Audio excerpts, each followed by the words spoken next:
Yang ramai jaga JKM tu orang Melayu tau. Dan yang susah datang minta bantuan tu pun ramai orang Melayu. Kenapa payah sangat nak bantu? Sesama kaum tak nak bantu. Kalau individu tu yang datang minta bantuan, kalau dia cukup syarat, bagi sajalah. Apa yang kau sibuk nak persoalkan lagi? Kalau dia datang tak cukup syarat, tak cukup dokumen ke apa, cakap dah elok, tak payah kau nak pergi dia. Jabatan Kebajikan Masyarakat tu ialah agensi untuk membantu orang susah tau. Itu memang kerja kau.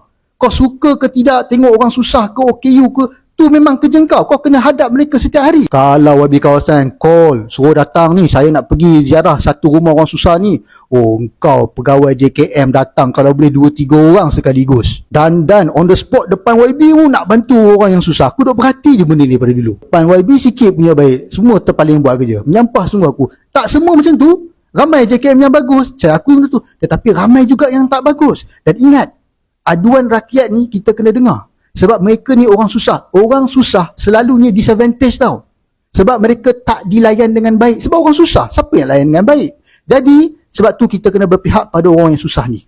Dan saya minta JKM kalau boleh berubah lah.